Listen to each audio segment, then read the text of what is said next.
Hello, and welcome to the DM's Book Club, a weekly book club podcast talking about some Dungeons & Dragons, sometimes, and how we might include it and improve it for our role-playing campaigns. With me, first-time guest, but long-time friend, hooray. Here in the studio, we've got the wonderful Pip Gladwin. Hello, Pip, how are you doing? Hi, I am very well, Fiona. Thank you for having me. Yeah, well, thank you for agreeing, and now you're trapped in my Zoom room as we sort of jokingly said you'll be back for more. We haven't even started recording. As anyone who's ever met me will tell you, including you, it is not difficult to get me to talk about RPGs. What is difficult is to get me to talk about anything fucking else, honestly. I have often thought in recent years who I would be if I had not gotten into this hobby, because it's so... I'm not to sound like a complete wanker, but like it just does feel so inextricable from my being now, and I'm just like, I don't know what would I be talking about. I guess like video games and shit. I guess I still do that, but not to the same. I agree. Like I'm the same, because I got in. I did the awful sport of Quidditch for a long time, which then got me into D&D, and then that got me into RPGs in general, and then I got into podcasting, and now I'm doing improv. So those are the lines. But if any one of those had stopped, I think I don't know where I'd be. I like the genesis of that. I mean, obviously, the less said about Quidditch, the better. The better, yeah. I know. But I won't hold that against you. No. Not your fault. But I like, not the end point, but I like the last sort of stop on that for you so far being improv, because that's, to my mind, so often the starting point, right? Yeah. Especially for people who kind of get into our sphere and all the other spheres that kind of orbit. That's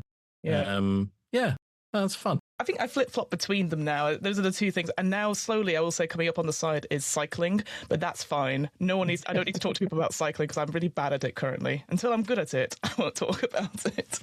I mean, that's fine. Look, it's good for your health and for getting to places inexpensively. That's literally the reason. Unless, of course, you...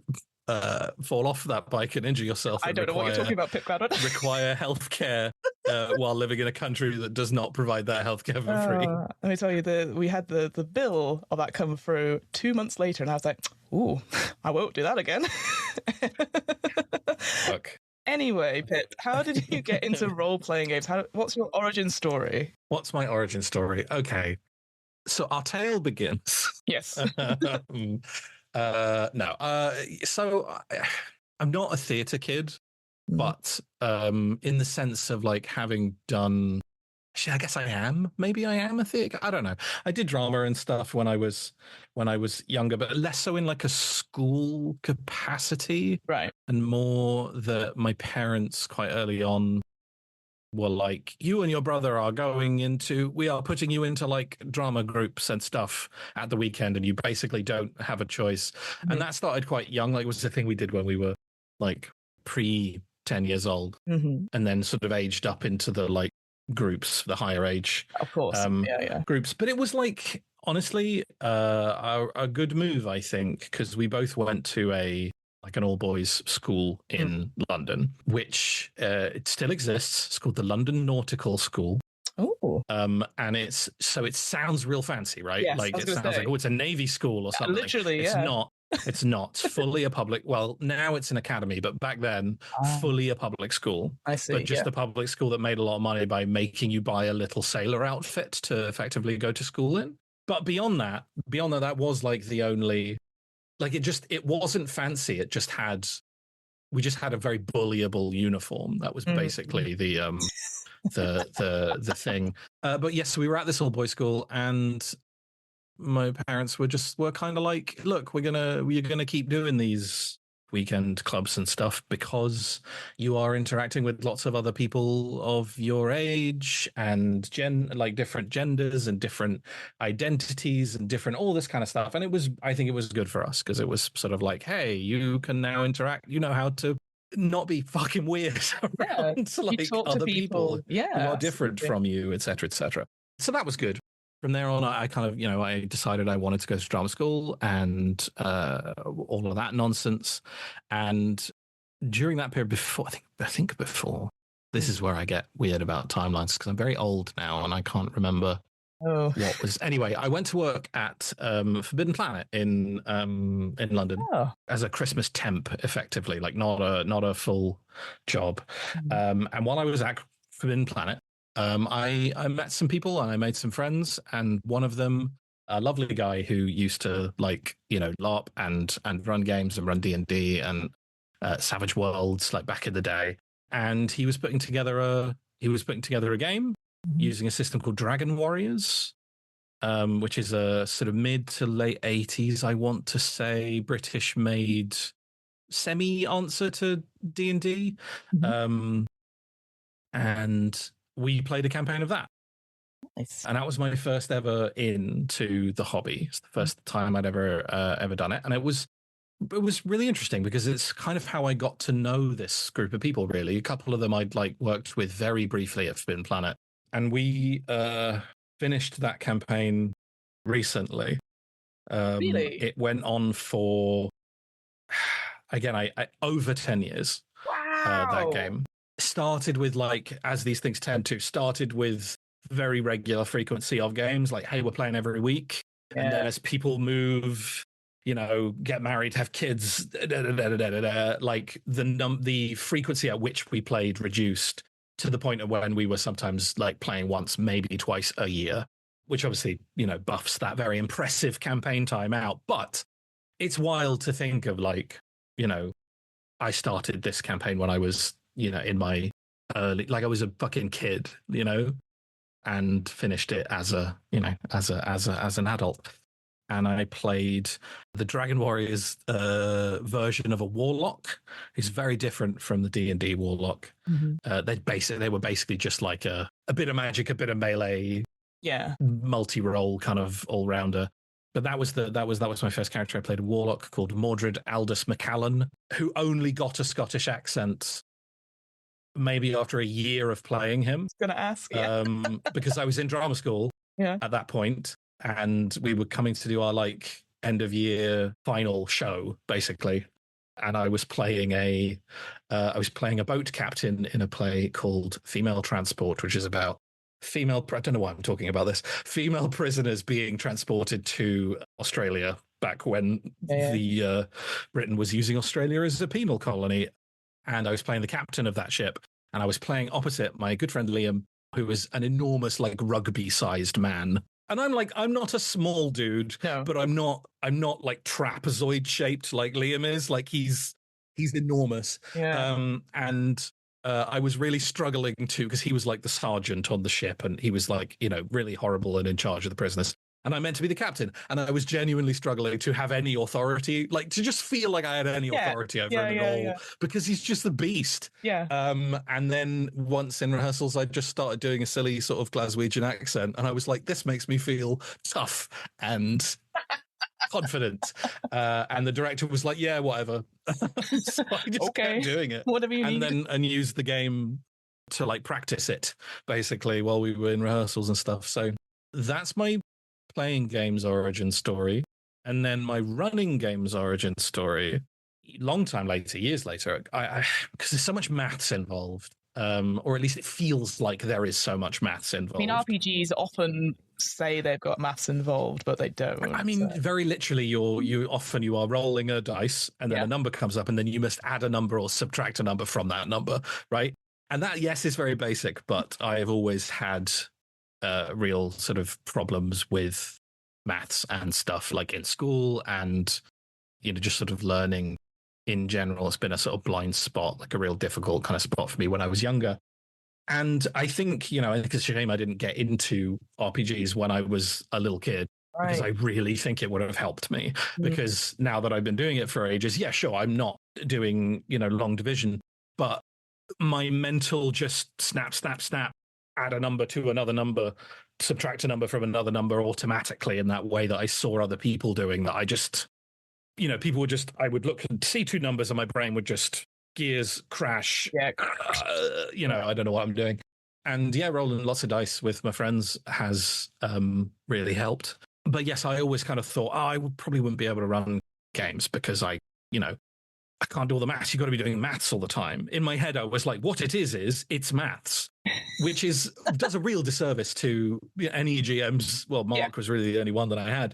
Yes, he was doing maths, but he was also telling a fucking story and, playing characters. And that was a big part of it. So, and I always enjoyed that, but I was scared of the maths. And I was working at a bar with a friend of mine.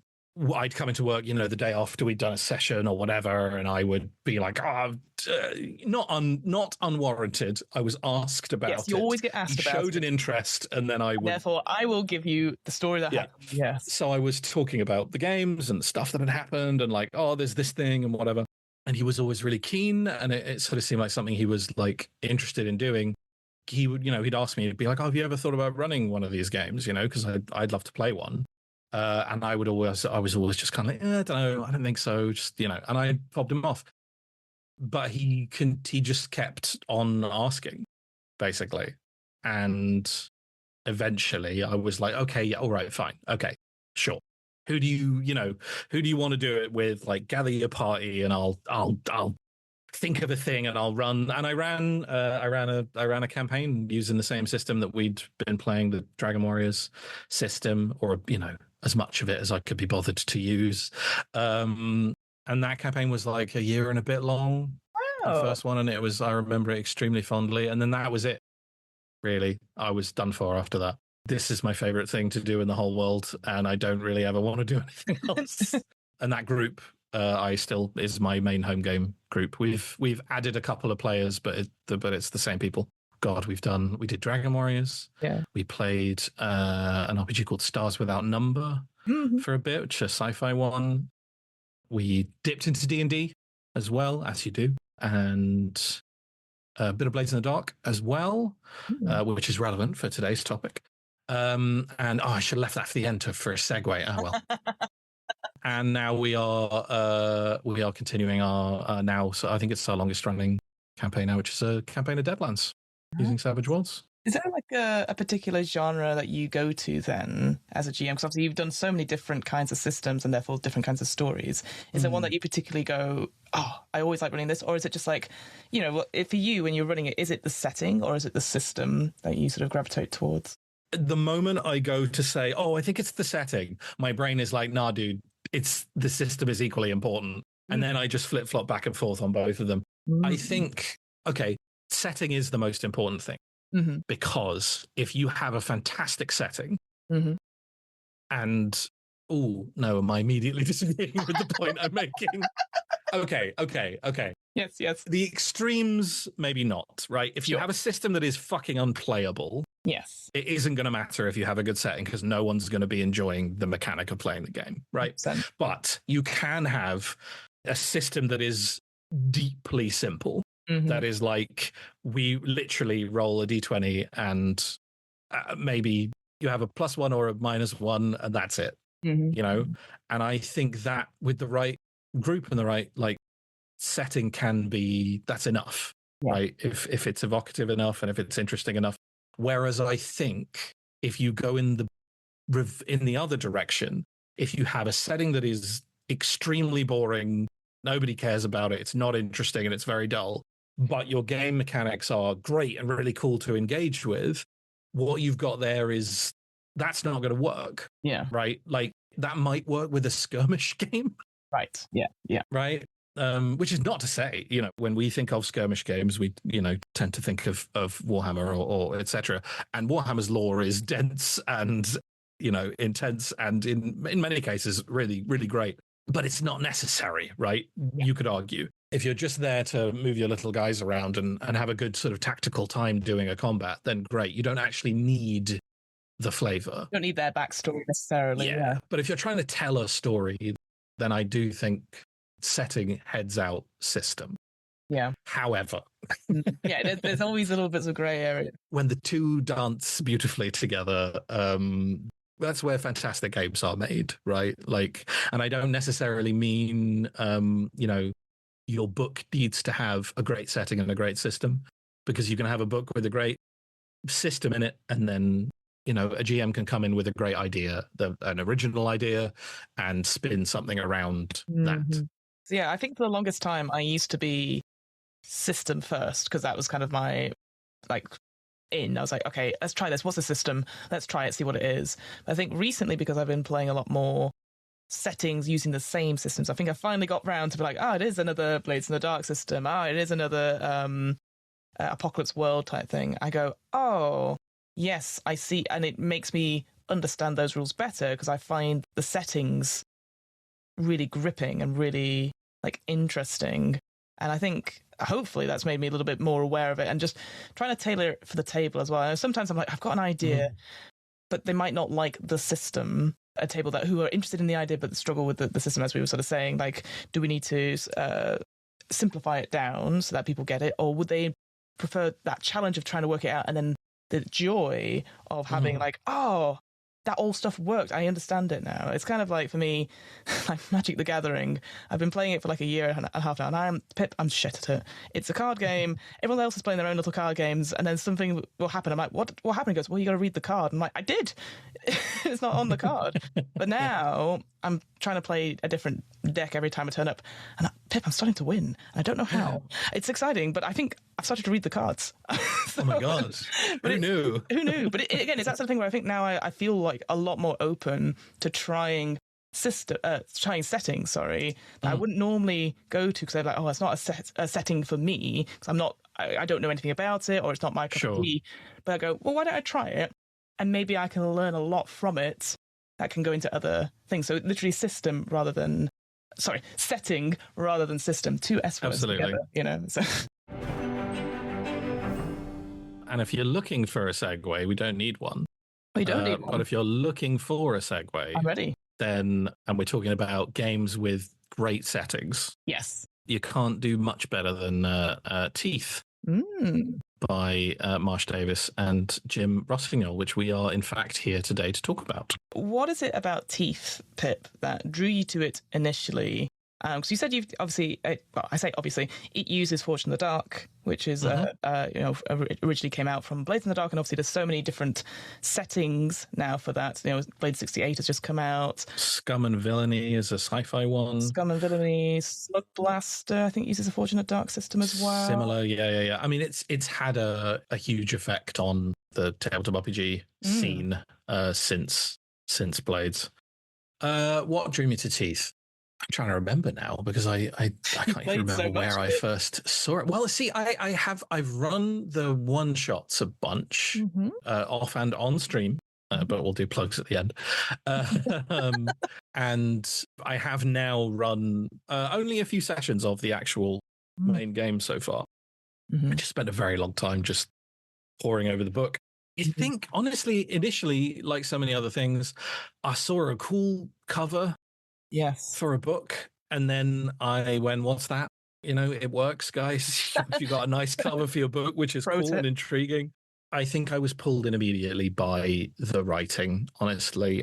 They strike such a fun balance between like weird folk horror and, weird folk horror, historical accuracy, inverted commas. Yes. And a very specific kind of comedy. Yeah. Because I think what it was that kept me reading, because, the book's cover is a shadowy monster face and nothing else. There's no text on the book's cover. And they like, okay, it's a monster book. It's a spooky monster book with scary monsters. Yeah. It's a scary horror game. And then you start reading it, and I haven't read an RPG book that made me laugh this much while reading it. It's funny as hell. And there is something about being, I don't know, I think sometimes as GMs, sometimes as players, we can get a bit precious about making sure our serious game is very serious, making sure our horror game is very scary and everyone's taking it very seriously and being afraid and not making fun of me. I mean us. And that's fine. It's a habit I would advise most GMs to attempt to break as soon as possible.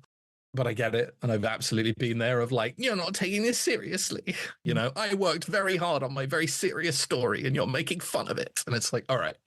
there is something nice about being given carte blanche without not verbally, but by the book, by dint of it being so funny. Yes. That I don't know. It's like, yeah, this game is funny. It's going to be funny. It's inherently silly. Yes. But at no point loses its edge. There's always things to be afraid of. I get a sense of like this sort of mixture of like very British humor that maybe only you and I can understand. I don't know if the Americans, just you and I, just you and me, Pip, famous only understanders of comedy in Britain. But for me, I could see flashes of like Blackadder writing, Monty Python, Terry Pratchett, all those things. I'm like, yes, I get that. And I think for me, what the buy-in was, because I really can't be bothered with historical accuracy games necessarily. It's just not. Again, history stuff is fine, but like I read something like there's like the Die Sancten, which I think is a similar game to this, whereas you're sort of forced to be witch hunters in the Tudor times. And I was like, it feels very serious in places. But then I heard an actual play of it, and people are just, playing it humorously and saying things. Well, because that's how kind of I do find that is the natural. I know that, like, not to go off on another tangent, but I don't think this is hugely a thing anymore. Maybe, I don't know. Like, as with any hobby in any space that has fans, new and old and whatever, there are always folks who are like, no, the hobby has been ruined. It's meant to be this, etc., in whatever way. And some of those people are just upset that things have moved away from how they like to do things. And some of these people are like, just, bigots, and we don't have to listen to them. When you take show, and obviously a show is very different from an actual game of a tabletop RPG. An actual play is a very different thing. I think we all know this now. I think we've all kind of come to that realization now that Critical Role is not necessarily an accurate representation of what sitting down to play a game of D&D is going to be like. And that is fine and good. And there is nothing wrong with that. It felt for a little bit like there was potentially this kind of, in the actual play space, this movement towards it needing to be comedy, right? Like with your Dimension 20 and, which is literally, these people are comedy writers and performers. So inherently when they are doing a game, it becomes very funny because, one, that's their job. And two, these are, as far as we're aware, people who are all good friends who enjoy each other's company. Yeah. And I remember, I remember there being a sort of some moments there where people were kind of like, there's not, there aren't enough like serious, inverted commas, serious, like you're not taking it seriously. It's not, and sure, but I don't know if you've ever sat down and played inherently it's dumb and silly. Yeah. Like we're going to be laughing. We're going to be having a silly time playing a tabletop RPG, whether it is Vampire the Masquerade or D&D 5e or something inherently, like, I don't know, I've gone off on a tangent again and immediately, lost where I came from. It's talking about the idea of everything is serious art, I think. Everyone's like, it has to be elevated to such a level. And obviously, like you said, like, I think Critical Role and Dimension 20 are good examples of like, wow, we can do so much with actual play. But at the end of the day, they are just, hopefully, friends around the table and edited or like they probably take a bit and go, let's do this bit. And so I think you can have scenes of like of moments which are like, oh wow, but ultimately they're all, let's all go shopping, let's all do these episodes, let's take the NPC with us, let's go visit that other NPC that was like clearly made on the fly and like put the GM on the spot as long as they're okay with it. And I think it's different to audio drama, right? It's different to something that's scripted to be dramatic. Because we are all human in the end, and we're always going to make the little jokes and stuff like that. And I think, going back to Teeth, what I like about it is, and De-Sanction as well on top of it, is that ultimately at the end of the day, you're normal people. And you're forced into a situation of true horrors. And ultimately, I feel like, certainly if you're British, you're going to make jokes and you're going to be like, oh, shoot.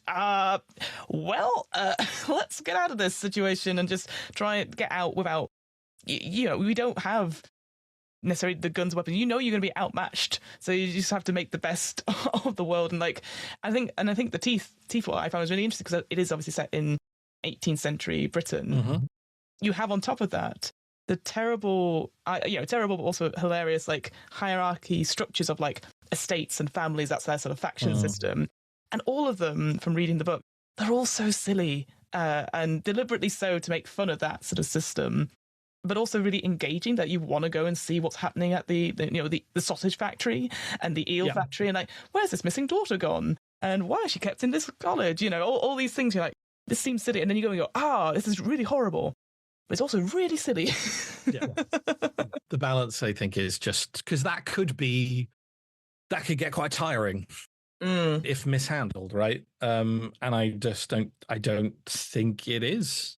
I think it's handled excellently. And I think there's a really fun balance in the book between the macabre and the absolutely ridiculous. And I think, again, that is where what we tend to view or recognize as a very British kind of sense of humor is like, haha, look at this awful thing. Yeah. Like one of the monstrosities that I was obviously reading through the book, and it was like suggesting for different areas, this is what's the monster here, I think, is cheeses. And I was like, cheeses, yeah. I thought, they sound horrible. And I go, yeah, it is horrible. But just the word cheeses, it's like, that's the first person, that's Derek, who was drunk, and goes, they're made of cheese, or they look like cheese. And that was it. And that stuck. Yeah. And you're like, damn it. It's much more horrible than you think, but it's like, we call them cheeses. That's and I just thought that was really fun. For the audience, cheeses, edible fungal zombies. No, look, as far as the book's concerned, they taste pretty good. Yeah, I know, but again, it's that sort of thing that's truly horrific, but at the same time, waste not, want not. Is that sort of British, like, oh God. Yeah. So I guess for you, like you said, you've run some of the starting sort of one shots, which sort of get people into the thing, obviously, as you said, on stream and off stream, and then you've started running your own campaign of it now. How has that been? Because is this the first time like I said, you're running it, but a longer campaign and getting people in? Yeah, it'd be interesting. Like, did you have a story kind of in mind, or do you normally go like session 0, what the outfit they're making, what you got, and then go from there? Because I know there's in the book, there's an opening scenario. So at the start of Teeth, you make an outfit. So that is your individual characters, however many you have. Different playbooks, different abilities, and then the outfit type is... It's their agenda, right? Yes, it is their agenda. Every time I'm like, I've said this, which means I need to explain this aspect. And welcome to my life, constantly. All right, we'll start at the beginning. So, Teeth, set in a cursed corner of 18th century England. There is an area south of Carlisle, but not yet in Scotland, fictional, called the Vale of Duluth, where there was once, some time ago, some sort of terrible alchemical arcane catastrophe, and very weird shit started happening in this place that was already quite odd to begin with. And so the Crown walls off the Vale of Duluth, builds a wall around it, keeps everyone who was in there when the catastrophe happened inside and does not let them leave. And then we move on from there.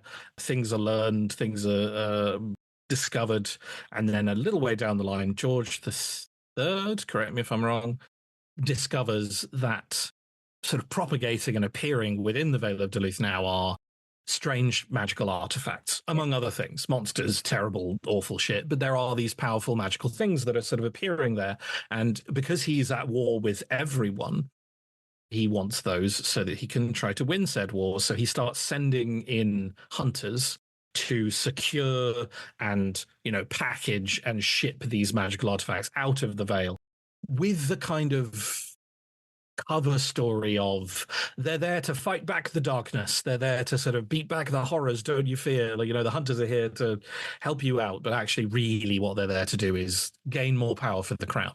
Which sounds not great, because these are the characters you will be playing. So who wants to play a bunch of Crown sympathizers? It turns out no one. No one. Your outfit has a secret agenda. There is another reason why you are there. So for whatever reason, you've gone through the process of becoming sanctioned hunters, and you are being sent into the Vale. But while you are there, in fact, you're there to maybe make the arcane catastrophe that's happening there even worse at the whim of a dark god that you all worship.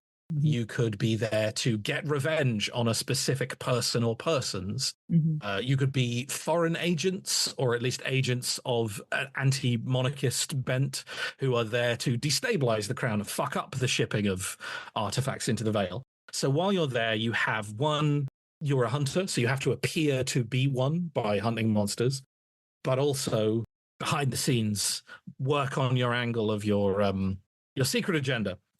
You're there to maintain your cover, but also work on your secret agenda. So it immediately kind of has a fun multi-level in for your characters. Yeah.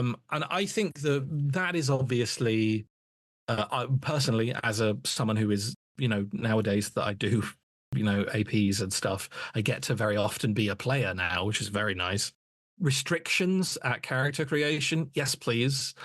I honestly, when a GM or a game is specifically like, here is the framework in which you need to work. Like, you can play anyone from anywhere, but they have a reason to be here doing this. Yeah. Right? They must, for whatever reason, they want to work towards this secret agenda. Right? For whatever, and so you have a unifier for your party, which is great. Love that. Off the bat, we don't have to meet in a tavern and all be corralled into the first quest by the same wizard. And we all don't know each other. We've already done that bit. Yeah, we're all here together. Yes, absolutely. We're all here together, and we're here together to undertake a specific mission. And then the granularity comes in, because then it's like, okay, but what is your character's reason for it? And how does it differ from the others? And, when you've got your outfit that is the cultists, right, who are there to destabilize, to open the Hellmouth effectively and make things even worse. You've got your true blue, I'm fully in, I've bought fully into the cult, and I love whatever our god's name is, and I will do anything for him. You've got that character, but then you've also got, the one who's there because they grew up in the cult, and maybe they're starting to question, all of this kind of stuff. Maybe they're there for that reason. You could have fully a character who's like, I'm here because the cult members outside of the Veil are holding my loved ones hostage, whatever, like anything. And from thence we, character dynamics emerge. You have that sort of umbrella term, because I really liked Foreign Agent's sort of outfit, because here, like, again, I've, like I said, there's factions in other games, like Blades in general obviously has factions, all that sort of thing. But I thought it was really interesting here, again, because of the historical accuracy, obviously saying, we're at war at these other places, and inside the Veil itself there's like a French ambassador and a Swedish ambassador, like those interests as well. But then you could be somewhere, I like the idea that Luxembourg sent you, or like just something really small, and like having to operate on that level as well. Again, something a little bit different that I was like, I'd not considered that before, which and it's so different to like, you're all separate people that I've met in the tavern right now, and you're on the quest board, and we'll take this together. You've already, you've been bonded, you've been put together, we've agreed on it, and it's happened. And I just instantly starting that action rather than that awkward, like, so what do you like? And what do I'm a lone wolf, whatever. It's the fact that you've all, for whatever reason, either been forced to or agreed to. And here's another thing that I guess the listeners should know, just for sort of the stakes. Obviously, travel in and out of the Vale of Duluth, because it is this terrible, corrupt, magical hellscape that people live in, by the way. There are like towns here. Like, it's bad here, but like it isn't, you can live there. It's just very odd and not safe. Like, obviously, travel in and out of it is strictly prohibited. So the hunters have a special commission that allows them to go in. However, the way that this commission works is you have a year in the Vale. And this is when we get onto mechanics, we'll talk about the season clock. But you have a year to do your job, and that is a year in which to be a successful hunter, but also a year in which to do your secret agenda, to open the Hellmouth, to close the Hellmouth, to find that motherfucker who killed my dog because you've all decided to play John Wick. Yes. Like, you have 1 year. If you are not out, and literally you've got, the date you came in, and then there's a year from there. If you're not out by that point, they won't let you out because you have been too corrupted by the Veil itself. And also, even if you try and leave within that year and you have gained corruptions, it might be, they're not going to, if you've sprouted extra eyes, they're going to be like, no, we're not letting you out. You've abided by the time limit, but your body says no. Yes. Yes. So we come back around to, I think, literally the first question you asked me about this game, which was what drew me to it. Yeah. It was many things, but this is one where I was like, oh, fuck, actually, I really want to run this. And it was the fact that this wonderful Blades of the Dark style open cinematic RPG has a win condition. Yes. You can win this game, right? But also it was the fact that like you can also lose. And how exciting is that? Like it immediately conjures a scenario of your party who've been desperately working at their secret agenda and trying to maintain their cover, and the year's out and they haven't managed to, let's stick with the John Wick analogy, they haven't managed to find that guy who killed the dog. They know where he is, but he's holed up in a fortress somewhere and they've not been able to get him, and the year is approaching. And then you have a moment as players where you're like, are we leaving? Yeah. Because solid chance we don't get to come back, or solid, whatever. Or are we staying and seeing this through, right? Like knowing that we won't be able to leave. Are we seeing through our revenge? Are we seeing through the mission at the expense of our, freedom? And that's so great. To me, that's just as cool an ending as we did it. We made it out and we all lived not happily ever after, but yeah, it's unlikely this place you'd live happily ever after. But yeah, it's that structure, right? As we were saying, like it's like, yes, we could be like jokes, but you're like, guys, this is so important to us, even if it is about like a comical reason. But like everyone has like, right, we need to take the moment. So yeah, I love that. It's so cinematic, and I love the idea of having, again, very transparently, here is the time limit for the player, so it has to come to an end. You can't just be like, I mean, you can obviously be silly and like take your time, but like the campaign will end. It's not going to be the game has a literal ticking clock. Yeah, and I love that. You finish a mission, some dice get rolled, and we move into a new season. Great. Right, and it's like, okay, yeah, it's winter now. At the base of it is that Forge in the Dark, dice pool, roll it higher, number is great. The sort of like position and consequence. Success, yes, position effect, successes, mixed successes, crits and fails on multiple ones, multiple sixes, etc., etc. And I think it works really well. Like something I know I struggle with as a GM is that doing that sort of like setting the position is and all that sort of thing, because I'm just so used to not saying that out loud. In my head, it's like it was really obvious. But again, these sort of games, Forge in the Dark games, they're supposed to be a bit more transparent in the sense of like, hey, you are really risky now, so it's going to be a lot harder to get that success. Yeah. Is there anything you can do, or do you want to try a different approach? Yeah. Do you want to bargain with me? Do you want to sacrifice your position to increase your effects? All that kind of fun stuff. Yeah. It took me. So I ran a campaign of Blades in the Dark back in the day. Loved it. I will always very fondly remember that campaign, and there is an element of it, or at least Forge in the Dark games, that I want to return to answer a question you also asked me recently that I absolutely have not answered. And I also really struggled with position and effect. And for the majority of that campaign, I mostly just ended up just having people roll the dice pools and hitting mixed successes, fails, successes, crits. And hey, look, as we discussed at the beginning, you don't need a deep system to have a really great game. You need a great setting, and we're not talking about it today, but fuck me, Blades of the Dark is a fantastic setting. Good, yeah. So good. I love it so much. So I did struggle with that.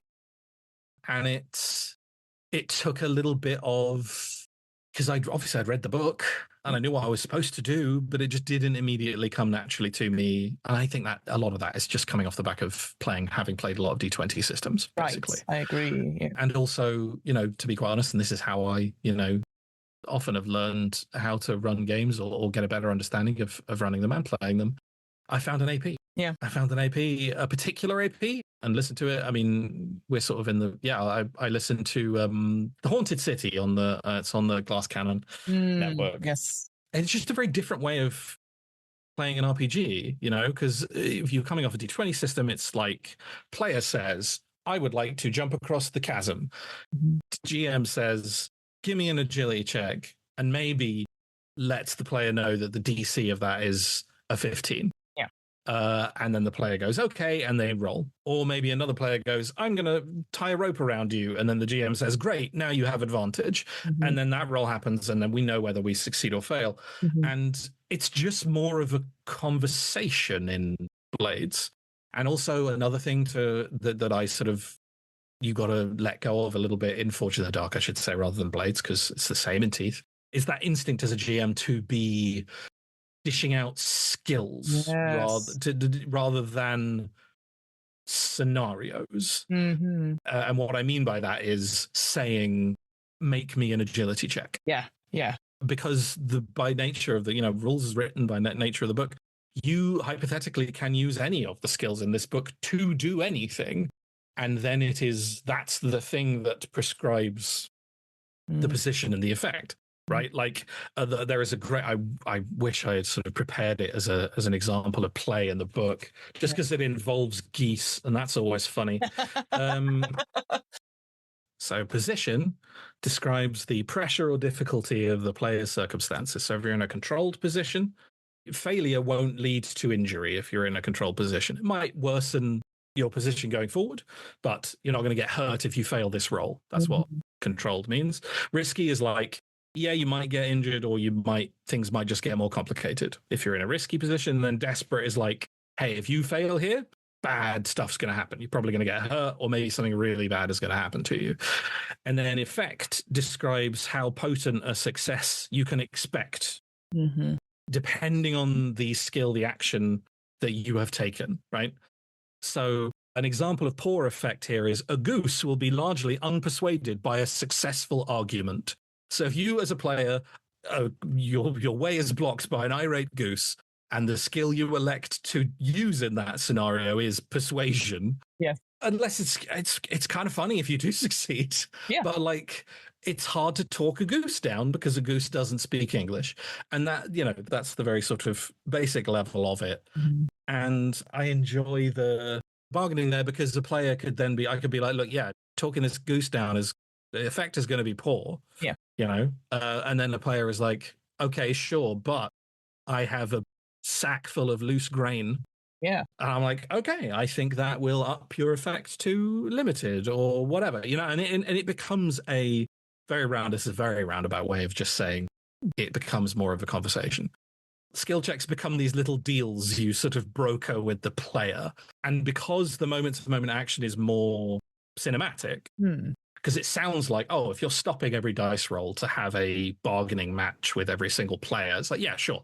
If we were playing D&D and we did that every turn, then yes, that would be dreadful. But we're not. We're in a more loose, open, keep saying cinematic, but I mean it, sort of cinematic flow of action. What I love about Forge in the Dark games is that, for me, it's very player first. The player has to go big. And that can be quite scary for people who've never done it before, because they'll be like, what do I roll? And I'm like, well, what do you think you would like to roll for this? And there's that worry that, they'll always just go for like what they're good at.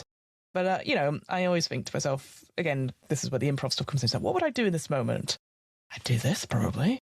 I'm not very good at it, but I can't think of any way out of this situation. And that's the joy of it, is that, it's putting your character in peril or doing stuff they're not good at, and they might succeed, but it will be limited. It's not like, a natural 20 or like, 2 6s, it's a very successful. Yeah, but your effect is still limited. Like, the goose will maybe move on, but it has a haunted look in its eyes and it will follow you. I think it allows that thing. And in my head, me, the improviser coach, I know exactly what I'll do for this bit, but vocalizing it to players so that they can then, as you said, switch position and effect, or like see if they've got anything else to, or maybe try a different tact, perhaps, because we've been there when they do something, the player does something, and you go, cool, this, and you go, oh, well, I wouldn't have done that if I'd known that was the outcome. Yeah. Like, You've told them the outcome. Yeah. They know what the outcome is, right? Yeah. They're like, look, you've got poor footing. Yes. And you're trying to attack someone with a spoon. So this probably isn't gonna work. It's the just so we're all clear, you're doing this. Yes. And not in a restrictive way, right? No. Like the idea is not to know, we still want to yes and our players, right? But I guess the way I start to look at it is more of a more of a way of moving the story forward, and I guess in a way maintaining a sense in the game, right? Because sometimes there will be a moment where a character talking a goose around is going to be really funny. Yeah. But also, if we're playing a game where a goose can always be talked around, then we're losing a little bit of, even in a setting with lots of jokes and fun things in it, we're losing a little bit of the sort of internal sense of the setting itself. It almost breaks it in like that video game sense of, oh, you can just give them 1,000 gold and they'll let you through, and it's like that's not fun, right? That you want to. Yes. You want them to have the stakes. You want them to care about the place, right? Yes, it's stakes. Whereby it's as you said, it's like you had to be there when we talked around this goose. We were like, oh, what? And then it happened. We're like, oh, hooray! And they were like, as a once in a game session thing that you always remember about, you know. Another system or another game it reminds me of, which you probably have heard of, the Flabbergasted. That's that 1920s roaring stuff. And I think, again, because you have these bombastic, larger-than-life characters who will just go out and do stuff, and it doesn't matter, you know, success or fail, but, you know, they are very confident in what they do. And I think this is the thing I would want to stress to everyone of any Forged in the Dark game, whether it's Teeth, whether it's Blades, your characters know what they're doing. Yeah, and I think sometimes the player worries about, well, I don't know what I'd do. And it's like that disconnect of like, well, just do what your gut says and we'll make sense of it later. Yeah. It's never a wrong choice. I think people worry about like, oh, but I won't get the hidden information or I won't get the treasure or this XP. And it's like, in the moment, just make the choice and we'll be like, maybe there were better choices, but you made that choice and we all were like, wow, great. And then we'll just go from there, you know. And it's always that check-in as well. Going, are you sure? Or at least I think it's Blades where it's like, you are scoundrels, you are cool criminals, so you don't have the time to plan. You've already done it. We don't want to see that bit. We want to see you be cool and like, yeah, you might be floundering this bit, going, oh shoot, I'm stuck. But like, your character's so cool, and I like hear that. Yes, the characters are more sort of like well, I guess we're here now, but they've got the secret agenda. They've got these strong points of view, so enough to keep going and like go for it. And yeah, there'll be times where they're on the back foot, but that's not. But it's more fun to put them in peril. But they'll always have a solution, even if you, the player, doesn't know what it is, and you're sort of scrambling for it. And I love that as an improviser. I love not knowing what I'm going to do in a session, and then at the end going like, I think we made it out alive, and then the house explodes, and then, you know, comes down around you. You know? Yeah. Off the back of that, and to circle back around to something you asked me, in terms of having now, you know, run this game.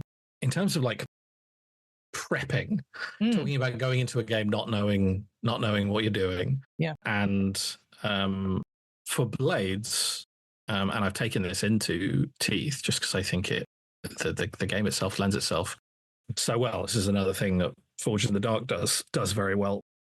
Is as a GM, there is lots of prep, and one of the things that you often got to do is do a lot of prep and write your stat blocks and, you know, write your adventures and your stories and that kind of thing. And I don't want to stop doing that. I'm not going to stop doing that.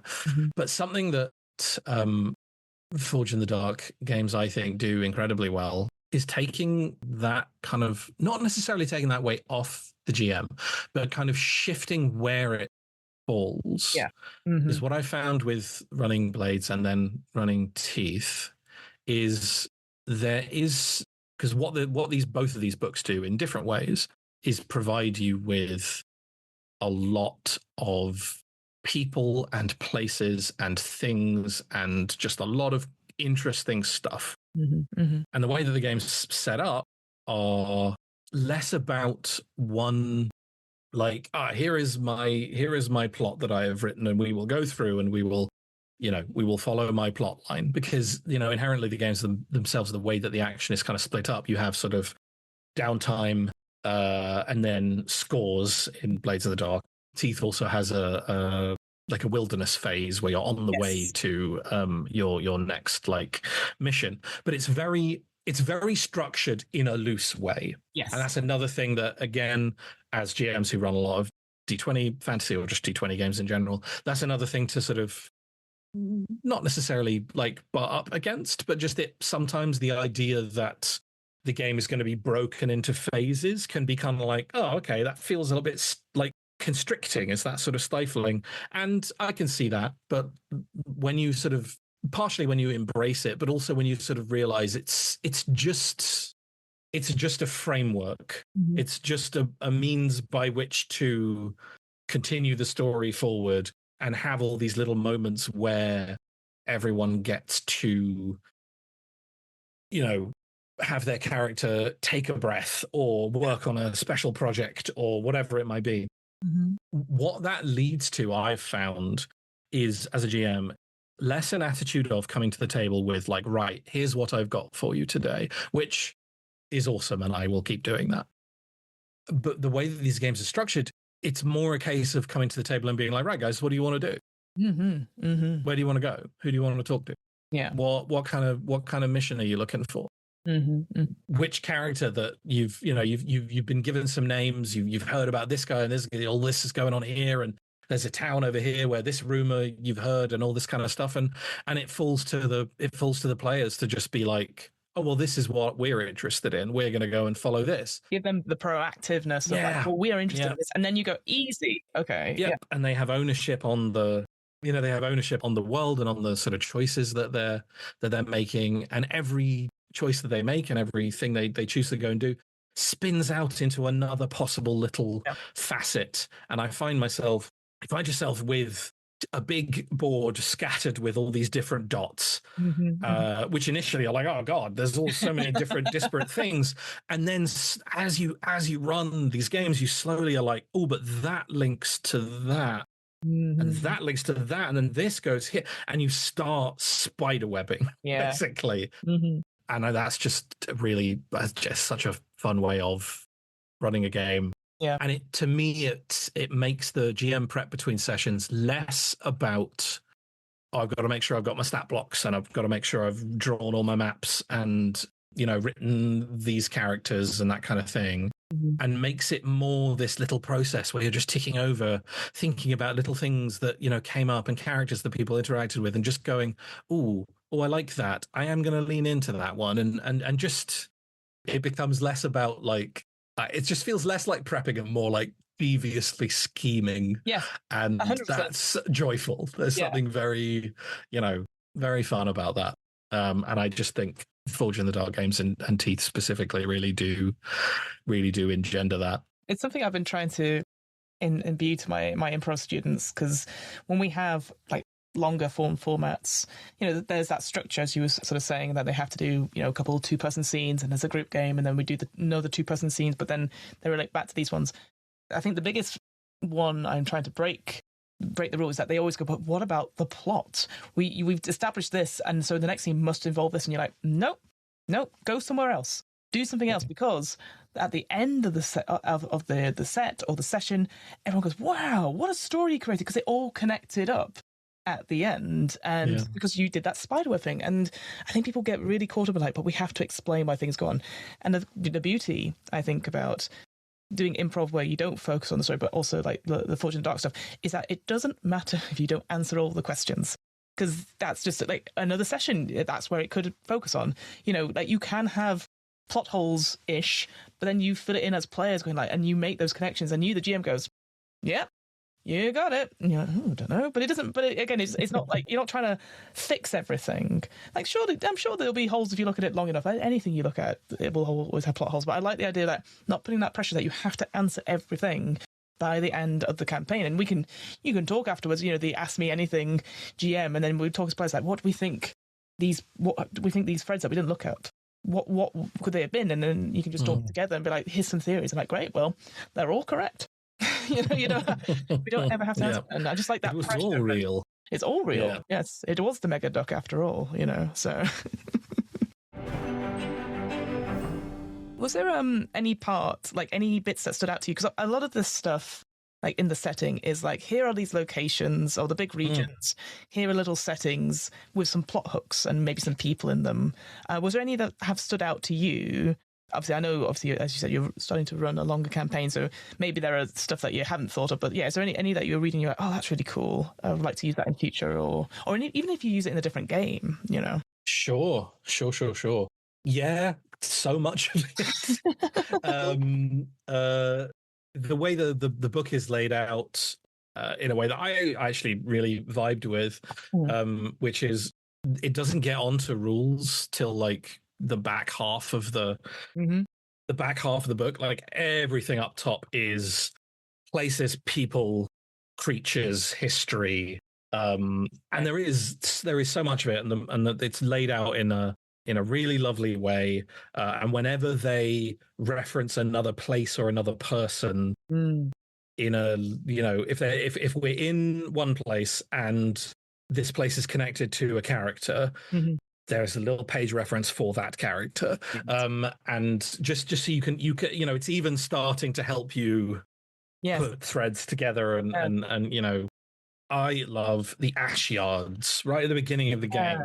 There is a and it's even sort of the focus of the like opening scenario, basically. But there's a big industrial complex called the Ashyards within the Vale of Duluth, where there's a sort of specific ash from a salt process that takes place, and these sort of minerals that can only be found in this very awful, magically corrupted place. And they have found a way to sort of process these minerals into cheap and extremely durable bricks, basically, that are being made in the Vale and then shipped out into the world to be used to build horrible fortresses in newer parts of the Empire. And it's the first place you might sort of like specific place you might go on a mission in the game. And I think in the book, it's like 2 pages. Yeah. But there's so much already going on here. Like one, you have the fact that it is this place that is, you know, using the resources that are only available in the Vale of Duluth to further the like it's another thing furthering the Empire, whether your characters like care about that or not. It's very interesting sort of in the world of the game. The Ashyards are run by a lady called Gallerina Seth. All the names in this game the names fucking are great. fantastic. I love them. She gets like a little block of text. It's not all the characters do, you know, like it's none of the character breakdowns are these huge sprawling things, but they are all very gently like connected to each other. And the book does specifically like list allies, affiliations, and enemies for every sort of character you might come across. And Gallerina Seth is like, she's like matriarchal, but without the family, effectively. She is the top of this business. She's an extremely rich woman. She has like suitors sort of coming at her left, right, and center because of like her station, but seems like largely uninterested. She is described as shipping in yes, she's forging documents that allow free travel of her lovers to and from the Vale. They are strictly for amusement only, however, as she has learned from bitter experience to trust few outside of her closest kin. And then she hates this other dude who, like, apparently this horrible old businessman who's trying to get married so that he can continue his legacy. And he tried to woo her, and she gave him the brush off, and now he's going around telling everyone that she tried to. Like, she hates this one guy, like real bad. And then there's a bunch of just like insane rumors and stuff that are all like, hey, this could be happening here, or maybe it's this, or maybe it's this. And they're all just inherently like fascinating and stupid or real scary, depending on where we are. I'm looking forward to introducing Gallerina in my campaign coming up, because we do have an outfit of foreign agents. Although they're less, it's less foreign agents, more just generally internally anti-establishment, anti-crown folks, which is fun because their first, and hopefully they won't listen to this, but their first piece of information that they have is to go and meet up with this kind of rabble-rousing, riot-inciting guy, Aben Musset, who's the sort of proletarian, like smash the power kind of guy. Although it seems like maybe he's just in it for the money. Everyone sucks. It's another one of those games where like 90% of the people you meet are dreadful. They get linked up with him, and what he wants them to do is go and sabotage the Ashyards. Yes. But Gallerina potentially is doing smuggling of her own. Like, she's not necessarily like she's producing these bricks for the Empire, but like she's also she's also, it turns out she's maybe baking stuff into the bricks to smuggle them out to like her agents on the outside. And it's just like, what are they going to do? Are they going to do what Aben Musset wants to do and make an enemy of Galerina Seth? Or is she going to be like, okay, I know you fucked me over, but actually I want you to fuck him. And it's just, it becomes these just real, like, everything's so messy. It's all so messy. And you're already there pretending to be just there as hunters and hiding your secret agenda, and it's just such a delicious mess because they feel so real, these 3D like people, right? It's not just like they are, again, as you said, everyone's morally gray, so instantly like, God, she could sell us out at any point. Even if we have an alliance with one of these people, it's probably an uneasy alliance, and we can't trust anyone here other than ourselves. And even then, can we trust ourselves? I love all the characters in it, and as you said, the names are pretty top tip. I really like, for me, like, it's the one-liner things. So I think I was just looking up now, in Crowfield in Batchley Down, there is, in the alternatively thing, and that's the thing, sometimes there's like, here's some rumors or whatever that feel more canon, she says in quotation marks, but then it's like, alternatively there's this, and here it says, a fete in celebration of the Duluth Purity movement is currently underway, blocking traffic. Sister Fastidé Dodd promotes abstinence, prayer, and where that is insufficient, flaying. And I'm just like going like, what a great little moment to put in there. The other one I really liked, there's another alternative one, which is in the Wicker Croft in Saltway Moors, which sounds like an excellent place anyway. And I mean, it was very hard to pick one because they're all great. They're all great. But there's, I think it's, or maybe it wasn't this one, but there's one where it's like, there's been, that's it, there's screams that can be heard from the moors, and then bright lights. Who is out there? People say it's a wizard. The truth is far worse. Illegal trespassers from in the distant future of 1995 have developed deep crunk and rave music so hardcore it breaks not only the beats but time itself. Great. I just like that, because that's a joyous one for the place. Like, yes, very much the alternative there. It's just like, look, if you're feeling confident about your game, yes, introduce time traveling ravers. I just felt like all of it was like, that's how can you frame it through this lens of 18th century Britain and dealing with this sort of like, it's unheard of, and you're like, yeah mate, come on, like dancing away. I will say that, like, as I sort of mentioned at the beginning, it's the monstrosity that interests me. And that's the thing where that's where I was going to go as well. Yeah, I think like all of them, I'm like, ooh, where can I put this? Like, not necessarily, because I think obviously they all fit for this teeth, but like the one that stood out to me is the laughing tree. This awful tree that just eats people, but then puts them like on there. It's a big willow tree. I can't remember where it is. I think it's in Deepwood Lake and the willow tree. And this idea, this huge willow tree whispering, come closer, and then it nabs you, and then all the roots in the water and the branches in the water have people on them, and it speaks through them. And I'm just there going like, oh man. So yes, absolutely. These are just things we could take and put in other games. Going there, made a note of that one. And I mean that, yes, they're all laid out as like, here's what the creature is.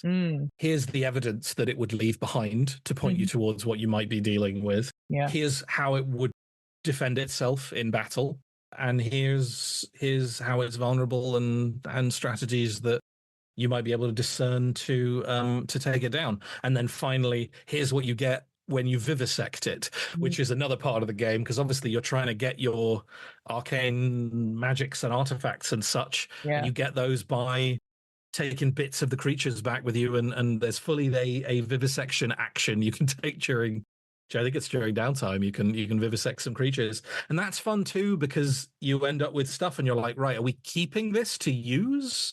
Or are we sending this to Crown Claim and Trade to be like, look, we slayed a monster. Here's the thing. Send it on to King George. He'll be very pleased. He'll be very pleased with the tree. Yes. I like so many of them, but I will shout out The Thing in the Corner.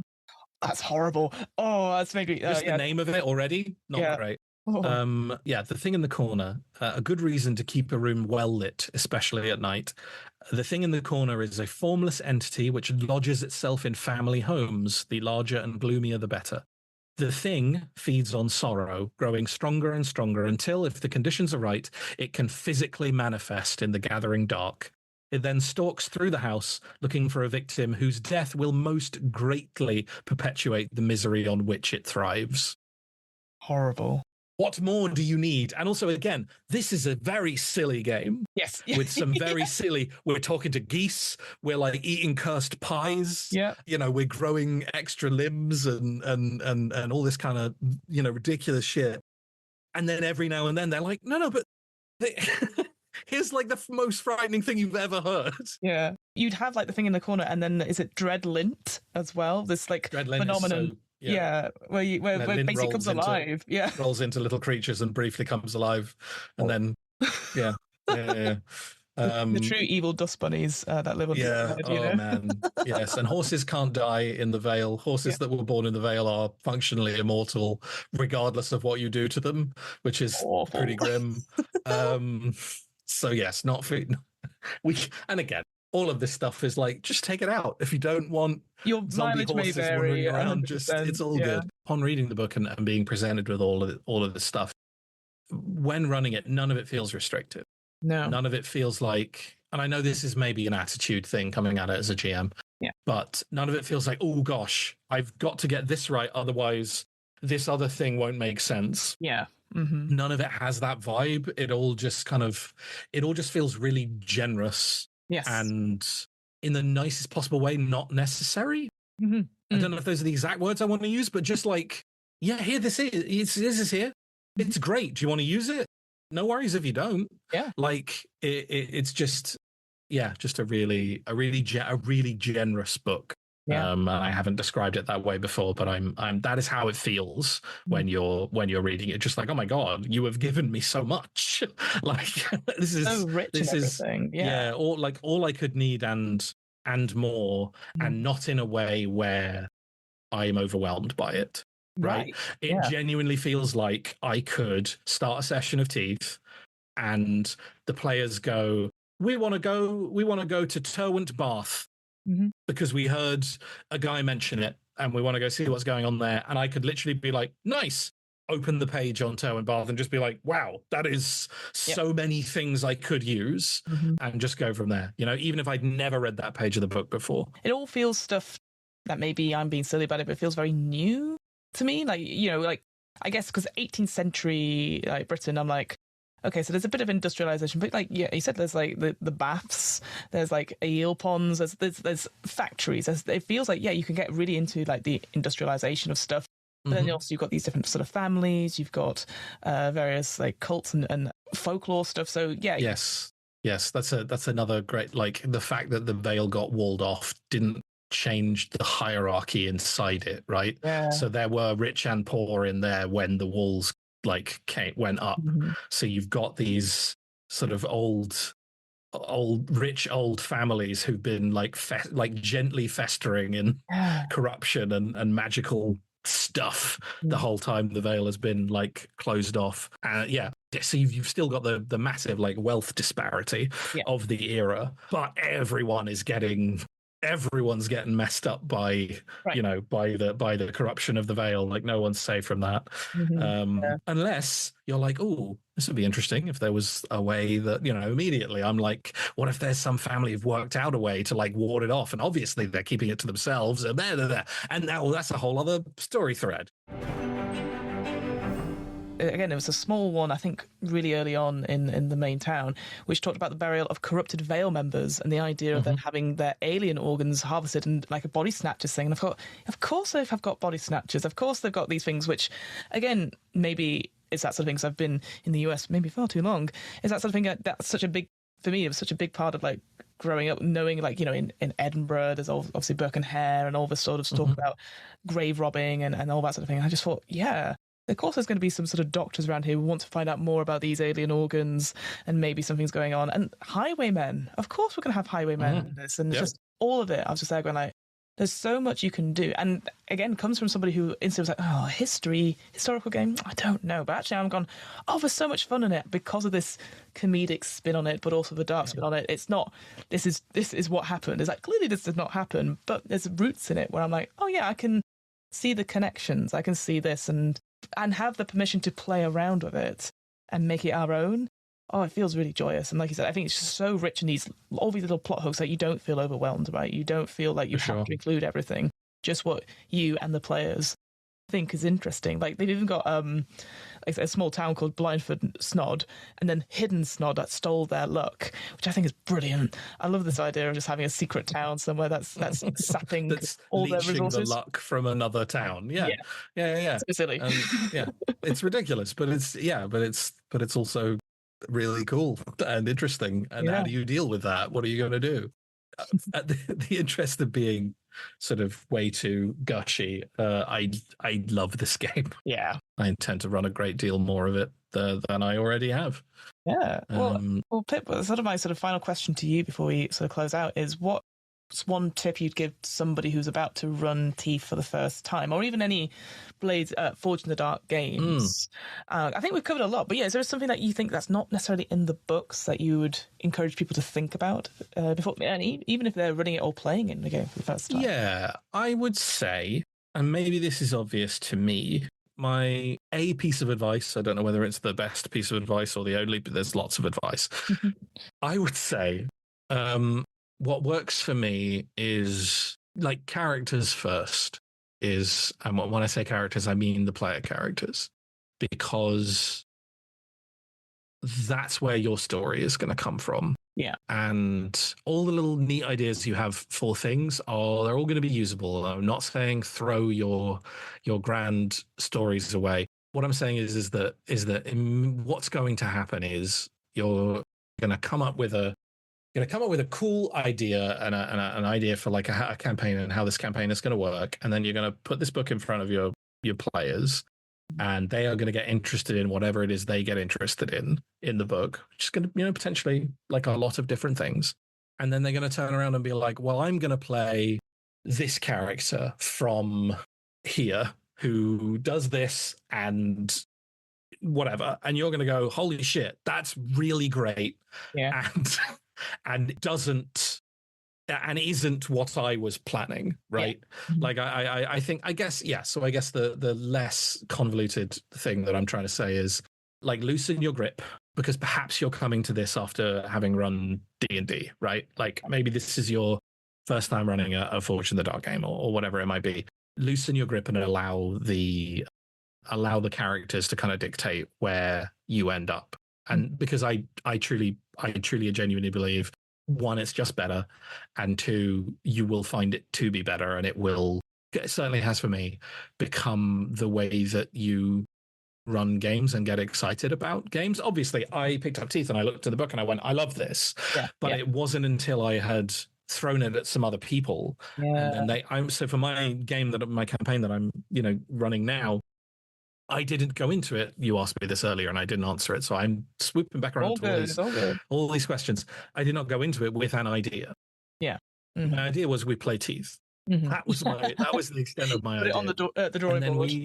And then we sat down and the players were like, we're interested in this and I maybe want to play this kind of character. And yes, it ended up being largely a huge amount of, anti-monarchy sentiment, which is, only natural for human beings. That's become the story. Mm-hmm. The story has become why, like we were talking about at the beginning, like why these characters would do this. Why would these sort of four different people elect to go and do this incredibly dangerous thing? That's like, one, it's dangerous in general to go and do this. Two, it's dangerous to go and do this while secretly working against the crown, because if they find out that's what you're doing, they're going to kill you. Like, that's where the plot comes from. Mm-hmm. Allow the plot to spring from the characters rather than bringing a plot to some people and then trying to mash their characters into it in a way that doesn't break your plot that you made. Mm-hmm. Mm-hmm. Honestly, like that first time I ran Blades of the Dark, sure, I didn't use all of the mechanics correctly and what have you, but that experience of just showing up to the table and just being like, what crime do you guys want to do today? And then being like, oh, we got to go and rob that vampire's house. He disrespected us the last time we were at the theater. And you're like, yeah, fuck that guy. Let's go. Yeah. I didn't plan that. I didn't plan that, but it ended up with them breaking into his house and murdering him. But like, well, they didn't kill. They put him in a jar. They put his soul in a jar. Anyway, classic. and then that spun out into another thing that happened later, and you just allow that to happen. The story that, God, I'm talking so much. The story that and this is super wanky, but I'm going to say it anyway, and I'm going to mean every word. The story that we tell at the table together is always going to be superior to the story that we write ourselves sitting at our little desk in the dark typing away because we've had such a good idea. And that is not to say that there is anything wrong with that. I do it all the time. And yes, the story that you're typing on your own might have no plot holes and be so tight and so amazing and so well written. But that doesn't matter because the fucking mess that you make with your friends when you play a game and loosen your grip on it is always going to be more fun, and it's always going to stick in your mind more, and it's going to lead, it's going to take you nothing better as a GM than being at the table and being surprised by what is happening. Yes, agreed. Rather than being like, oh good, everything is proceeding as planned, and we will move on to phase 3, where I reveal that the goblins were hiding in the barrels all along. And it's like, cool, that is good and fine. Yeah. But you want to end up in a scenario where you're like, no, they've made friends with the goblins and now they're getting in the barrels with them to go, like whatever it ends up being, Yeah. That would be my advice, ? Get Extremely long-winded ramble. Yes, get in the barrel. I love that. Oh, what a way to end on, Pip. Oh, thank you so much for I've really enjoyed reading through Teeth, and it's one of those ones where I'm like, man, is this where I try myself to get players here in my hometown to be like, hey, let's try the starter sets or the starter things to get them, because I think it's something that they'll enjoy because it's such a strong setting. We didn't talk about the 3 one-shots, but they're fantastic. Yeah, so great. They've got a way to get you in slowly but surely and lead you in with sort of drip feeding the rules and stuff, and it's just and all of them are so solidly strong as well, like Knight of the Hogman, Blood Cotillion, and then it's Stranger and Stranger. Is that what it's called, the last one? Stranger and Stranger, that's correct. Yeah. Although Stranger and Stranger isn't written as a one-shot, it's written as like a little campaign, right? Like 3 to 4 episode, like a mini campaign, basically. Oh, amazing. Being the most complex of the 3. Ties all that info together, and then he's like, and now the gates are open, tutorial level open. Now you can play the real game. Yeah. Oh, Pep, thank you so much for coming on and talking to me about Teeth. Where can we find you if you want to be found on the internet? You can find me at Pip Gladwin on Blue Sky, or if you want to hire me as a GM, you can go to startplaying.game. Go into the search bar and just put Pip in. I think there's like one other guy. It's not that one, it's me. Pip Gladwin. Or hire the other guy. I'm sure they're great. You can do that. Or if you want to watch something extremely relevant to this conversation, head over to YouTube with the RP Geeks, of whom Fiona is a member, and check out our 2-part actual play of Blood Cotillion, which is set in the world of Teeth.